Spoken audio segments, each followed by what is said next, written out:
Telegram 092-555-982.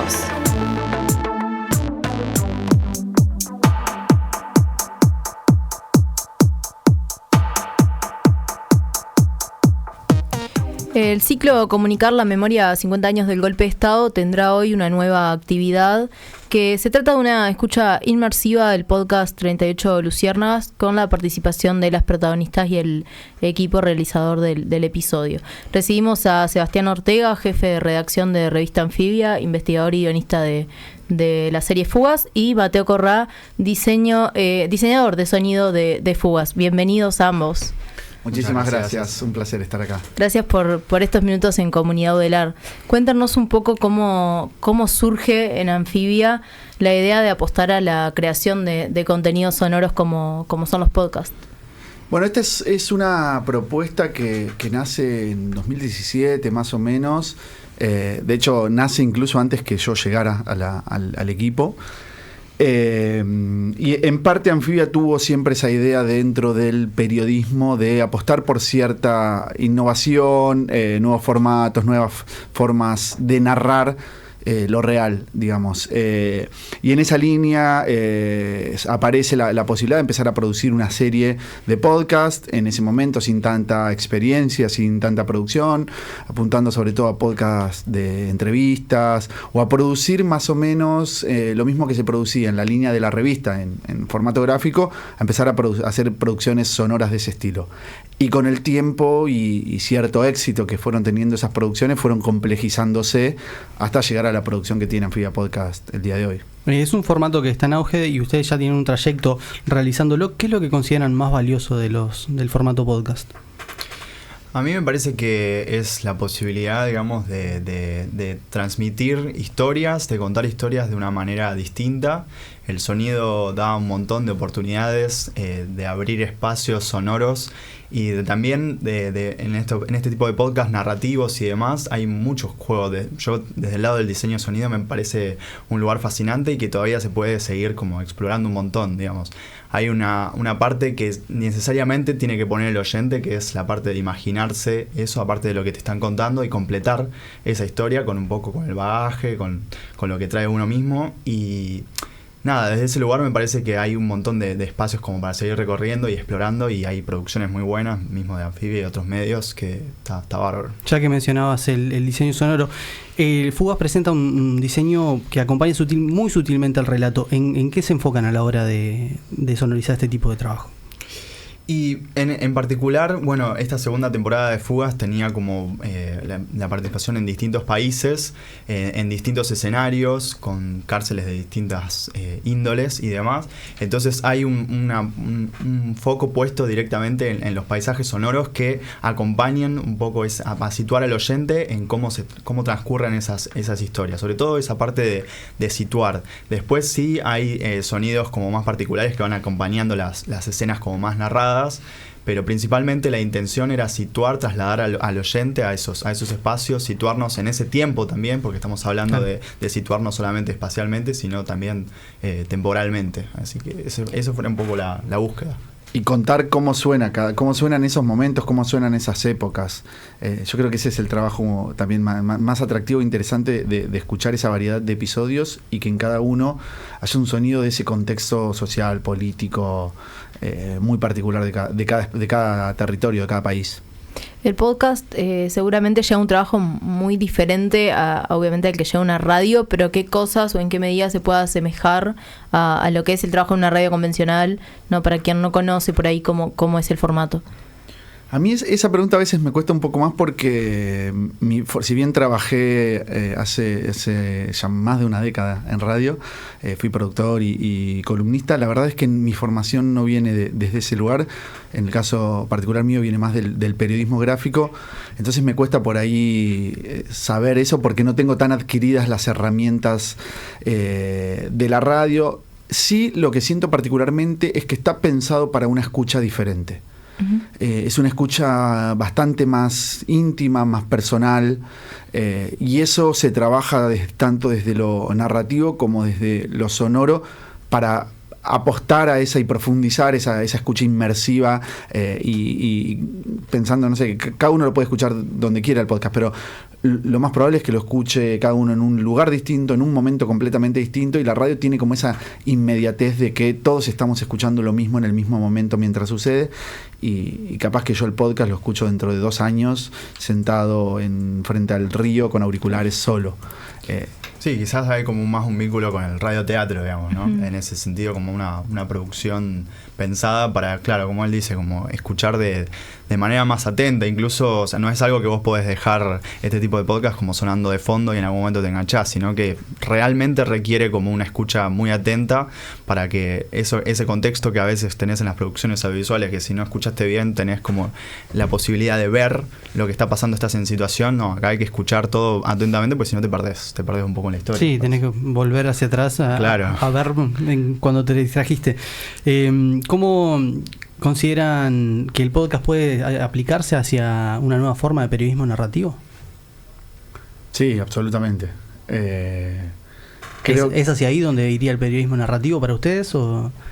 No exclusivamente, pero sí. Pero es uno de los caminos, creo que está tomando el periodismo narrativo. A mí particularmente, que vengo más desde esa formación, en el caso de Revista Anfibia, que se inserta en esa tradición de periodismo narrativo latinoamericano, encontró en el podcast un formato para seguir construyendo y para seguir avanzando en ese camino. Y creo que el podcast tiene muchísimo para aportarle al periodismo narrativo, y el periodismo narrativo tiene muchísimo para aportarle al podcast. ¿Cómo surge, ya entrando un poquito más específicamente en lo que es el podcast y lo que van a presentar hoy, cómo surge la serie Fugas como tal? Porque tienen diferentes series con temas muy diferentes también a la interna de los podcasts. Particularmente surge pensando, nosotros en Anfibia, quienes participamos después de la creación de Fugas, habíamos pensado primero un podcast sobre una temática policial y judicial, y soñábamos con hacer el podcast narrativo de crímenes o de policiales. Y voy a hacer una aclaración sobre que cuando hablamos de narrativo me refiero a contar historias en esos podcasts, ¿no? Utilizando, poniendo escenas con personajes donde puedas imaginarte eso que está haciendo esa persona de la que te estamos contando. Y soñábamos con ese podcast. En ese momento no existía casi en Latinoamérica no había podcasts policiales o de ese estilo narrativos, y nos pusimos a pensar cuál era, hacia dónde queríamos ir con eso, y aparece la idea de la fuga sobre todo porque era la historia que mejor permitía identificarse con esos personajes, que era poder construir esa empatía con esa persona que no tiene más que tiempo y un deseo de libertad, y cuando estamos escuchando nosotros vemos a esas personas elucubrando planes complejos, luchando contra todas las adversidades de esos planes, y genera esa idea, esa empatía o esa conexión con el protagonista que no había otras temáticas. Entonces eso de a poquito fue tomando forma y termina de tomar forma cuando entendemos que el podcast tenía que ser contado por sus propios protagonistas. Que la manera de terminar de darle forma y sentido a eso no era un podcast que contara fiscales, policías hablando, sino que los propios protagonistas contaran qué sentían, cómo vivían, y cómo fueron construyendo ese gran proyecto que es el de la búsqueda de la libertad. Sí, ahí digamos, eso me parece que tiene lo lindo de la transmisión oral, ¿no? Como esta persona que vivió eso y te lo cuenta como él lo vivió, se contrasta con otras personas que estuvieron ahí, y vas construyendo la historia desde distintas perspectivas, más la que aportamos nosotros de esa interpretación y desde el sonido y desde la propuesta estética, me parece que... Y el valor de lo latinoamericano, ¿no? También eso es como muy valioso en este caso, por poder contar estas historias que están tan cercanas, ¿sí? En estas fugas priman bastantes las que están relacionadas con los hechos de pasado reciente y las dictaduras. ¿Qué recaudos hay que tener al trabajar con la construcción de este tipo de hechos? Bueno, tiene cierta complejidad, porque por momentos no dejamos de estar contando, o sea, por un lado estamos contando historias, personales, Sí. individuales y colectivas.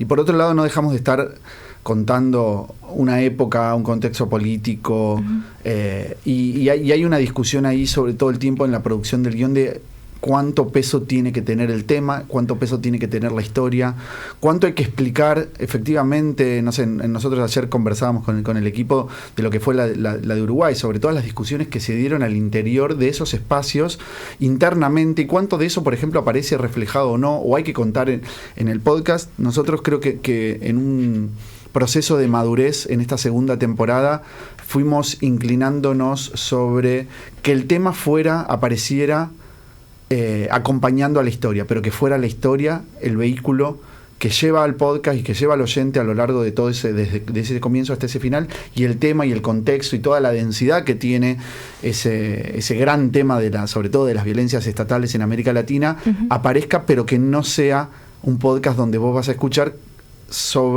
necesariamente sobre procesos de dictaduras latinoamericanas, sino historias que se enmarcan en ese contexto en particular. Pero sí es sobre todo esa gran discusión sobre que tienen las dictaduras latinoamericanas es lo más complejo de dar. Sí, ahí además me parece que está bueno que en todas las áreas de producción de este tipo de podcast se hace con mucho respeto a la historia, ¿no?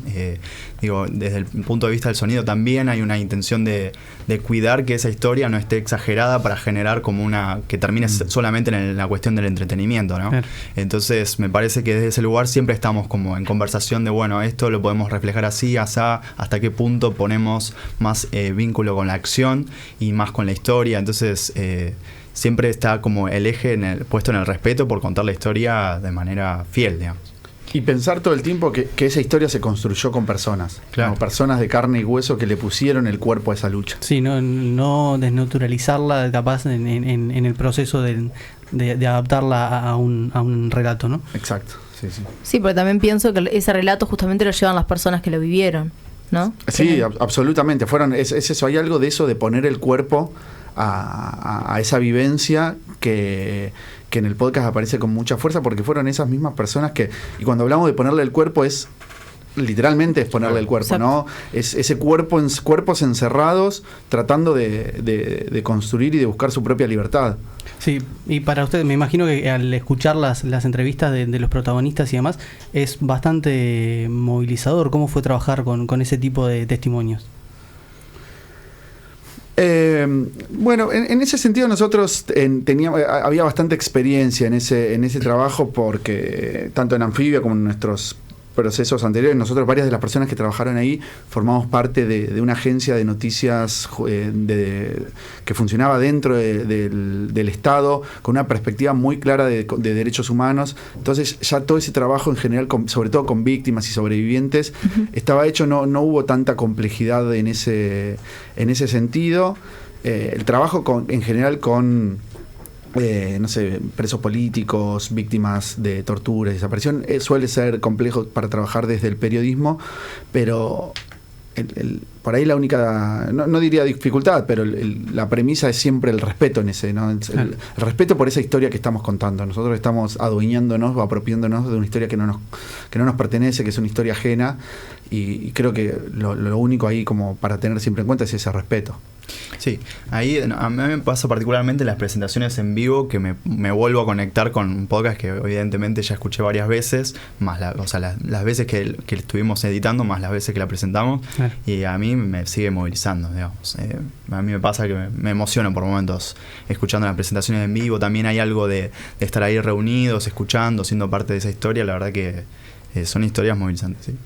¿Cómo llegan a elegir la historia, ¿no? de estas mujeres que hacen la fuga del Cabildo? ¿Cómo ustedes llegan desde Argentina, ¿no? a conocer esta historia, a interiorizarse y decir, bueno, queremos llevarla adelante y traerla a nuestra serie? Creo que como casi toda la audiencia argentina o por fuera de Uruguay, a través del libro de Josefina Licitra, 38 estrellas, que es un gran trabajo periodístico y de investigación y una gran narración. Nosotros veníamos de hacer en la primera temporada la fuga del abuso, la de Punta Carretas, de los varones Tupamaros, y nos había quedado pendiente en esa primera temporada, lo habíamos discutido, habíamos conversado, incluso había estado en una discusión, pero había habido otro podcast que había hecho hacía mucho tiempo algo también sobre esta fuga, y nos había quedado postergada. Uh-huh. Entonces, cuando sale esta segunda temporada, que empezamos a mapear todo el continente, en el caso de Uruguay fue muy claro que era la gran fuga que queríamos hacer. Y bueno, tienen las fugas tupamaras en general tienen algo bellísimo, que es que no tienen las otras, que es pensar duplicar la ciudad hacia abajo y escapar por abajo, y eso es bellísimo. Y en esta historia había otra particularidad, que era, bueno, en el libro aparecen mucho las discusiones internas, pero también como y no me voy a meter acá a hablar en Uruguay de esto que conocen mucho mejor, pero cómo la propia organización de alguna manera invisibilizó o olvidó la propia hazaña de estas 38 mujeres. Y eso era interesante para contar y analizarlo después de tanto tiempo, como recuperar esa mirada y ver qué pensaban también esas mujeres que fueron protagonistas. Sí, que es además algo que en particular las mujeres, sobre todo organizadas ya mucho tiempo después, dicen con mucha fuerza que su historia fue olvidada o fue relegada a relatos más como heroicos, ¿no? Y que por lo general no rescataban las memorias que ellas tenían, que a veces son incluso invisibilizadas. Volviendo un poquito al tema, Fuga ya se presentó en un formato inmersivo en varios lugares, ¿no? Ya en varias ciudades del mundo. ¿Cómo fue esa experiencia y cómo fue empezar a llevarlo? De hecho, acá en Uruguay, si yo no estoy mal, también lo presentaron. Sí, ya estuvimos el año pasado acá en Uruguay. No, la experiencia, la verdad que está bueno, y además seguimos pensándola, repensándola, seguimos agregando elementos. En este caso, la que vamos a presentar hoy, vamos a estar sumando una persona, en este caso el quien les habla, que va a estar... Es la primera vez. Es la primera vez, así que aplaudan mucho. Que vamos a estar sumando esto de poder disparar los sonidos que aparecen en el podcast y algunos más en vivo. Entonces también estamos jugando un poco con esa parte más performática. Y la verdad que las experiencias siempre son muy lindas. Cada lugar en el que hemos estado ha sumado también mucho intercambio con la gente, que muchas veces nos falta de poder conocer cómo se vive el podcast. Y el encuentro ahí, un encuentro de escucha, son como cosas medio novedosas que son siempre súper interesantes. La narración en vivo le da como una fuerza que quizás al principio yo me acuerdo que medio que no estábamos muy seguros, y la primera vez que Seba agarró el micrófono y empezó a narrar el podcast en vivo tuvo como una contundencia que es espectacular, que tiene esto de poner un cuerpo en situación en vivo, ¿no? Y algo hablábamos antes de la diferencia entre radio y podcast, y que te decía como la escucha más íntima que tiene el podcast, también es una escucha más aislada. Vos ahora estás escuchando y hay alguien que en este mismo momento está escuchando mientras nosotros conversamos. Bueno, en el caso del podcast no sabés cómo, ni cuándo, ni quién está escuchando del otro lado, y colectivizar un poco esa escucha también tiene ese un poco ida y vuelta, o ese calor que a priori el podcast no lo tiene. Sí, total. Como para ir terminando, ¿algún consejo para aquellos que quieren producir un podcast? Capaz que estas preguntas se las deben haber hecho muchas veces y puede ser un poco... Porque además desde Anfibia mismo llevan un taller adelante, ¿no? Sobre la producción de podcast. Entonces es quizás... Bueno, la primera recomendación es anotarse en esos talleres. Bien. No, en mi caso yo lo que más diría es que escuchen mucho podcast. Que escuchen podcast y que escuchen variado, más allá de lo que a cada uno les gusta en cuanto a temática y formato. Escuchar todo, escuchar distintos formatos, escuchar distintos estilos de podcast. Creo que es la primera recomendación básica, que es que pasa mucho, que hay mucha gente que quiere hacer podcast pero después no escucha. Nunca escuchó uno. Claro, exacto. Una escucha atenta, digo, le sumo eso, que está bueno escuchar, anotar, tener referencias para poder después llevar. Y la segunda recomendación es hagan, porque no hay manera de aprender que no sea tipo empezar a hacer cosas, ir probando, ir conversando con otra gente que hace podcast y demás, pero siempre en la prueba y el error está el crecimiento, digamos. Conversábamos con Sebastián Ortega, jefe de redacción de Revista Anfibia, investigador y guionista de la serie Fugas, y Mateo Corrá, diseñador de sonido de esta serie, quienes esta tarde van a estar en lo que va a ser la actividad, ¿no?, de la escucha inmersiva del podcast 38 Luciérnagas. Sí, recordamos el cronograma, 18:30 comienza la escucha, que tiene una capacidad limitada y ya no hay quedan más cupos. Pero a las 19:15 tiene la presentación a cargo de las expresas políticas protagonistas, Lía Maciel, Graciela Jorge y Chela Fontora, y luego a las 20 la conferencia Investigación Periodística y Creación Sonora, que va a estar a cargo de Tomás Pérez Bisón, Sebastián Ortega, Mateo Corrá y las compañías Cecilia Vaz Lemos y Cecilia Osorio, que son egresadas acá de la FIC. Y esas dos actividades son de actividad abierta y de libre acceso, acá en el aula magna de la Facultad de Información y Comunicación. Gracias por estos minutos en Comunidad Udelar, y gracias a Romina, que la vamos a nombrar, la tenemos al lado en estudio, Romina Berrúa. Tenemos siempre esta discusión por el apellido. Gracias también por traérnoslos hasta acá y por todo este ciclo que han llevado adelante. Ya volvemos para el cierre de Comunidad Udelar. Ya sigue Comunidad Udelar, el periodístico de Uniradio.